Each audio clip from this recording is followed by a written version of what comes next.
mostra a solução. É esse triângulo aí que a gente chama de meios de ação, né? O que é esse triângulo aí? Basicamente, ele, de acordo com a direção defensiva, são os três pilares para um trânsito fluir de forma segura, para um trânsito ser seguro.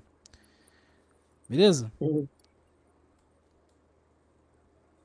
Essas três coisas aí, ó, esses três pilares têm que estar funcionando do jeito correto para o trânsito ser seguro. Pode falar aí, quem abriu o microfone. Não, pode seguir. Beleza, vamos lá. O que são esses três pilares aí? Já tá passando aqui um leve spoiler para vocês, né? Desses três pilares, ó, um deles funciona muito bem. Um outro aqui, ó, não funciona tão bem assim, funciona mais ou menos. E tem um que não funciona. Vamos entender o que são cada um desses três pilares e vocês mesmos vão conseguir julgar qual deles que funciona e qual que não funciona, né? Vamos começar com esse pilar da educação. Olha só. Esse pilar aqui, ele diz que a educação para o trânsito tem que ser algo obrigatório para a sociedade. Ou seja, todos vocês deveriam receber educação para o trânsito. Certo? E o Código de Trânsito Brasileiro, o que é o Código de Trânsito Brasileiro? É um livro, vamos dizer assim, né? É um conjunto de regras, é um livro de regras com todas as leis, todas as regras de trânsito, todas as infrações de trânsito, né? Tudo que vocês fizerem ali no trânsito ali, a regra para aquilo vai estar dentro do Código de Trânsito Brasileiro. É como se fosse o Código Penal, sabe? O Código Penal que lista todos os crimes, né? É parecido, só que esse pilar aqui, essa educação de trânsito, né? Ele usa o Código de Trânsito Brasileiro, que são as regras só referentes a trânsito, tá bom? Enfim, o Código de Trânsito, né, tem um artigo ali que diz que a educação para o trânsito tem que ser promovida para as escolas de primeiro, segundo e terceiro grau. Ou seja, desde que vocês entrem no colégio, é obrigatório por lei, né, é obrigatório por esse Código de Trânsito aí, que vocês recebam educação para o trânsito, desde que vocês entrem no colégio. Desde o fundamental ali até o ensino médio, vocês deveriam receber educação para o trânsito. E aí eu pergunto, o que vocês lembram de ter aprendido sobre trânsito na escola? O que vocês lembram de ter sido passado para vocês? O sinal, primeiro Sinal. Pode falar aí. Faixa. Pode falar aí. Sim, faixa. verde, vermelho e amarelo. É basicamente isso que vocês falaram, viu? É o semáforo, são as faixas, né? O Lei falou também. Eles ensinam você a atravessar a faixa de um lado pro outro, né? Ó, quando eu estudava, eu aprendi três coisas. Na época que eu estudava, eu aprendi três coisas. Eram as cores do semáforo, atravessar na faixa de pedestre e olhar pros dois lados antes de atravessar. Foi essas três coisas. Não lembra nada, né? Acho que a maioria de vocês não vão lembrar de nada que vocês aprenderam no colégio, assim, sobre trânsito.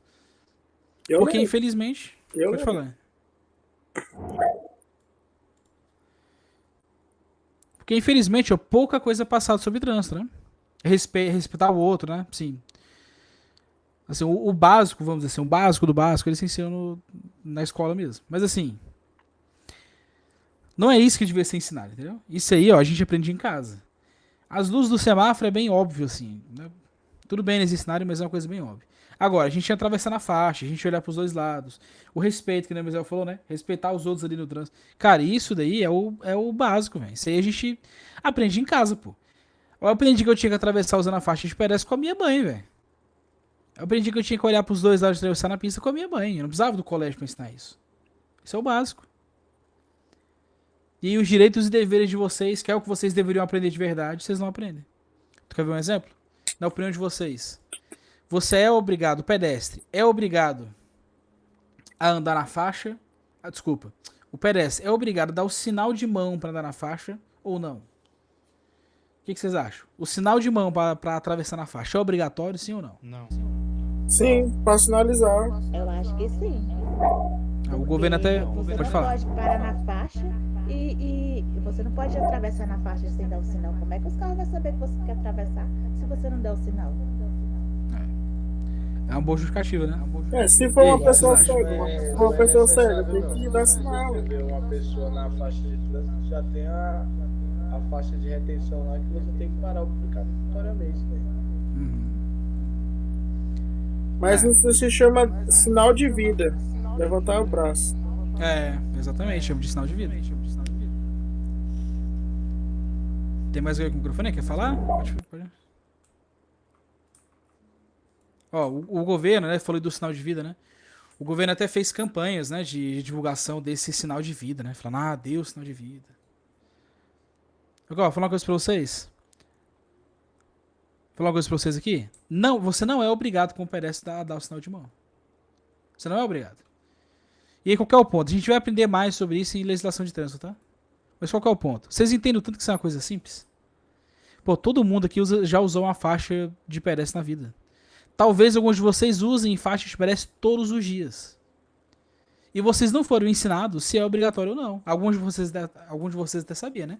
Teve alguém aí, acho que foi o César, não lembro agora de cabeça quem foi, tá? Que eu falei bem assim, que não, que na faixa tem lá a linha de retenção, né?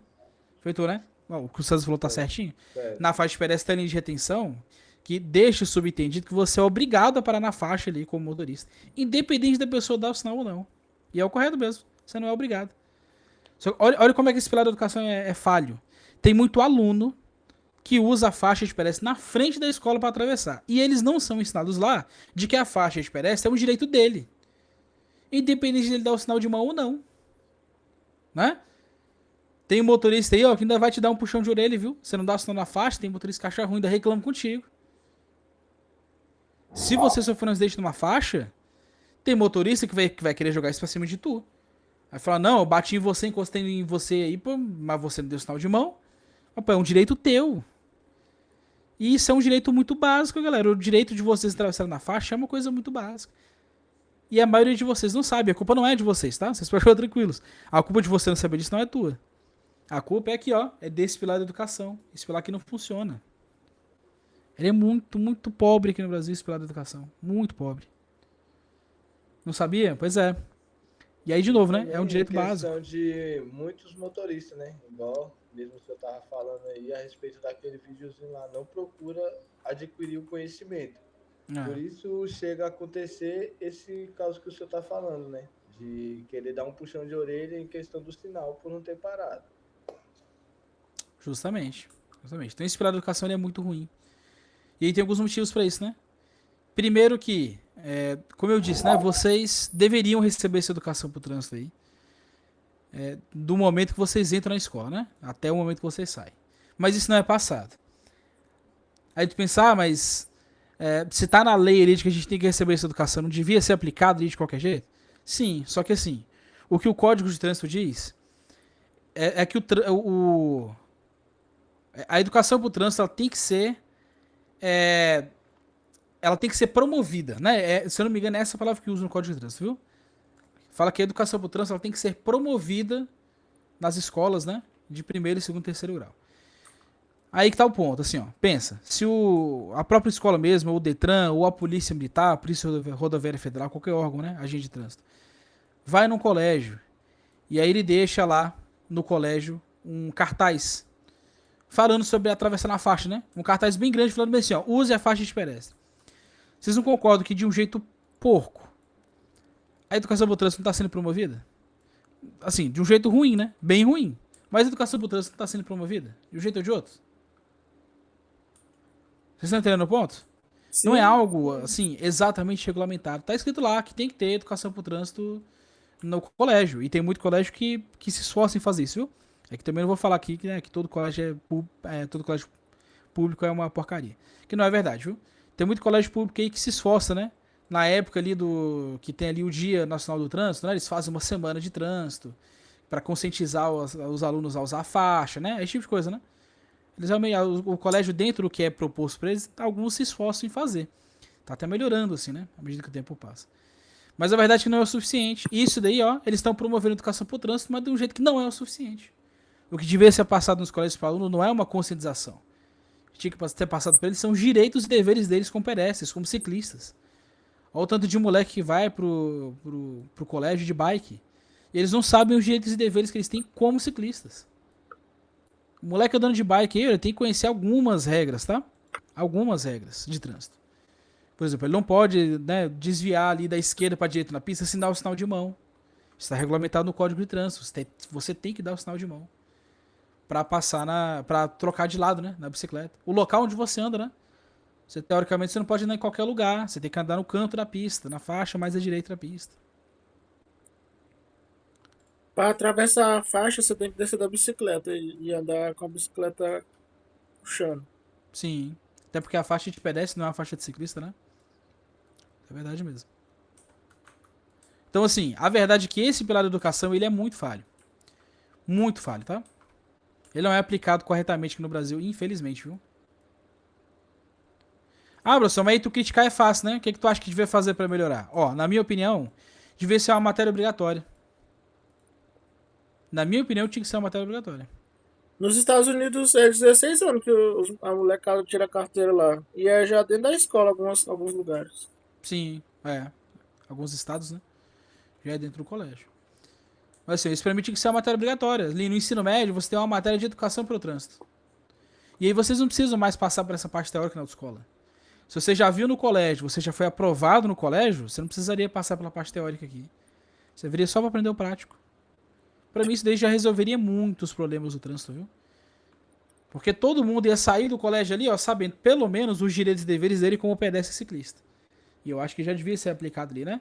O conhecimento que vocês têm aqui nessa semana de aula, só que de um jeito mais completo, porque a gente passa meio que correndo pelas matérias, né? E é, professor, e é quase o que o governo está querendo fazer. Porque quer tirar as autoescolas e nos Estados Unidos não tem autoescola, vai ficar todo mundo. Provavelmente eles botam isso nas escolas, né? Um projeto aí para É, o criar projeto de lei que eles estão colocando ali é tirar a obrigatoriedade de um vínculo com a autoescola. Então não é que vai passar para a escola ali, né? O que eles querem é que o instrutor ele consiga ministrar aulas sem vínculo com a autoescola. Então eu, por exemplo, ao invés de eu estar vinculado à rede brasiliense, eu podia só divulgar na internet, por exemplo, aí, né? Que a gente vai ter aqui uma semana de aula. E aí isso poder ser cadastrado no Detran. E no caso das aulas práticas, existe um projeto, não é esse mesmo, existe um outro projeto de lei, que está indo para frente aí. Tipo, uma pessoa habilitada pode ensinar um candidato à habilitação, né? Então eu sou habilitado na categoria B há mais de 2 anos, eu posso ensinar uma outra pessoa a dirigir. Isso é bom? A parte dos instrutores não estarem vinculados com a autoescola, eu acho bom por um lado, ruim por outro. Porque isso pode abrir margem para um instrutor, isso pode abrir margem para não ter isso.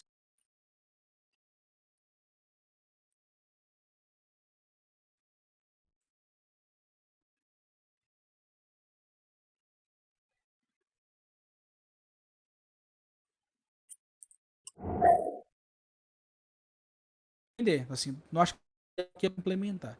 Acho que é facilitar vocês passarem na prova, mas ensinar ali pro trânsito de verdade eu acho que não é muito útil. E a parte de um motorista habilitado ensinar o aluno, isso aí eu acho uma palhaçada, né? Porque hoje a gente não tem motoristas habilitados capazes de. A maioria dos motoristas habilitados hoje não é capaz de dirigir de acordo com como manda o código de trânsito. A maioria não conhece o código de trânsito a ponto de dirigir do jeito correto, vamos dizer assim, né? O jeito que o Detran quer, pelo menos, né? Aí dizer que essa pessoa vai estar pronta para ensinar outro a dirigir é brincadeira, né? A gente ainda não tá nesse nível. Para mim, o melhor jeito que seria colocar isso como parte do sistema de educação mesmo aqui, né? No Brasil. Bota como uma matéria obrigatória. Acho que isso aí seria o ideal. Mas enfim, né? Existe forma de resolver? Existe. Existe. Agora, quando que isso vai acontecer é outra história. Até porque esse processo de habilitação, pro Detran é muito lucrativo, tá? É muito lucrativo. Aí, de novo, vou bater uma tecla aqui, né? Que tem alguns de vocês, talvez olhem falando isso e vai ficar, né? Ah, você tá falando isso porque ele é da autoescola, né? Mas não é, viu? Vai por mim. Não é por isso que eu vou falar isso aqui pra vocês. Mas, ó, tem muita gente que joga na autoescola. Fala que, porque a autoescola quer ganhar o dinheiro, então a autoescola tem as falcatruas deles lá dentro, né?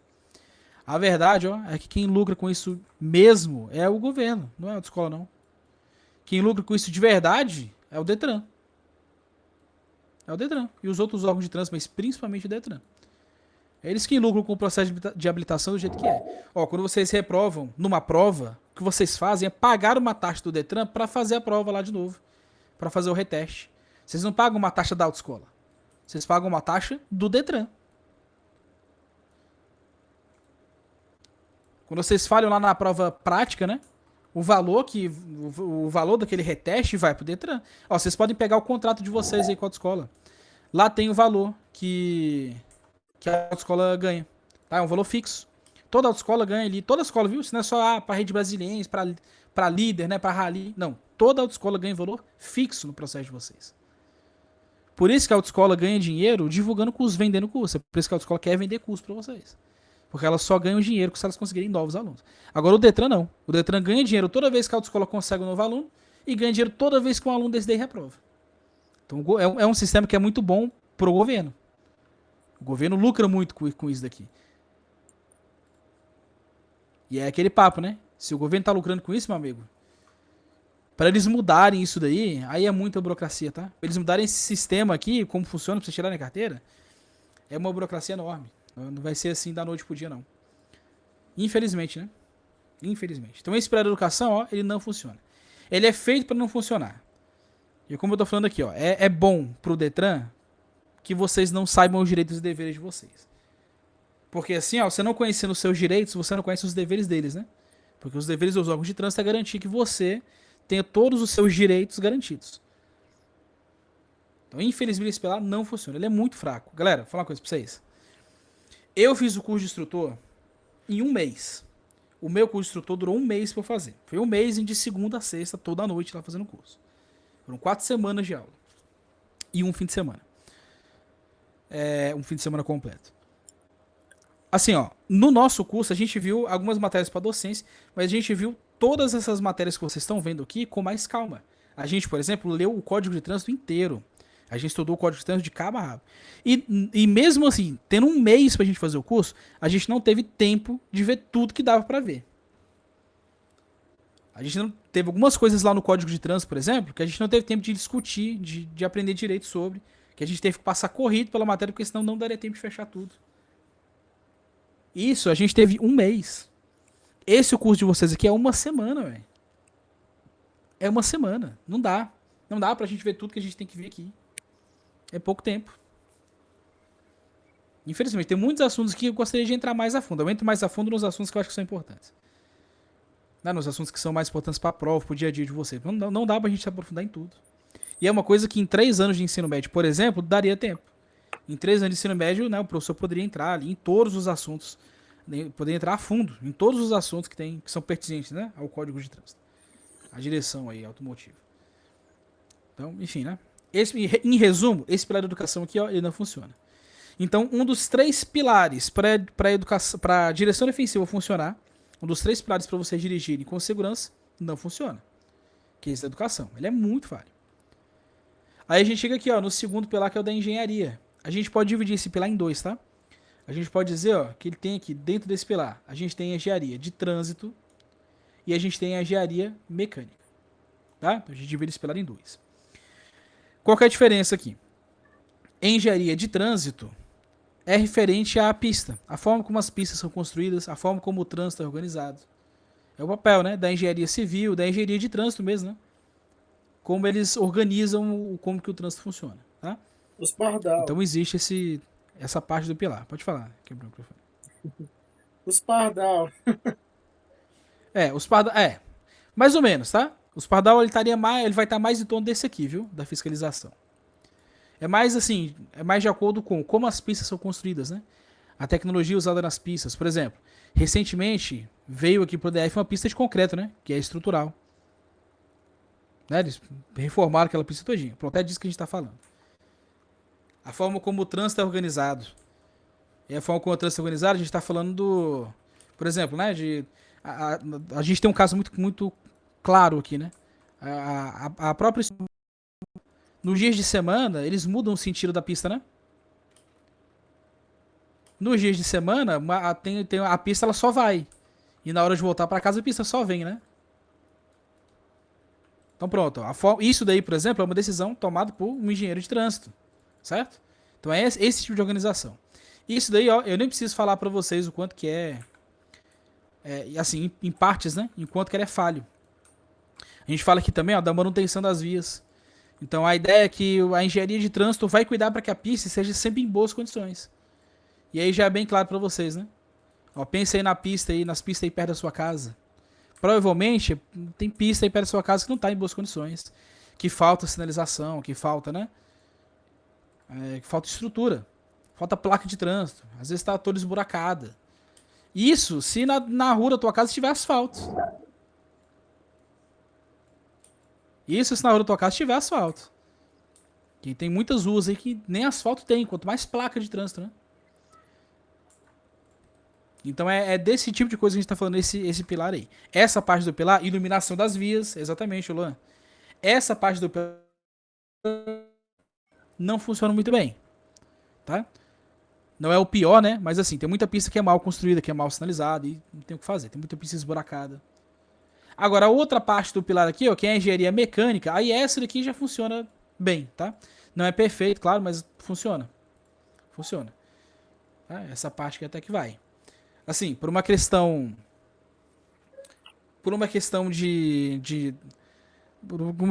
vamos dizer assim, né? Por uma questão de grana, talvez a gente ainda não veja isso aqui sendo tão aplicado no dia a dia.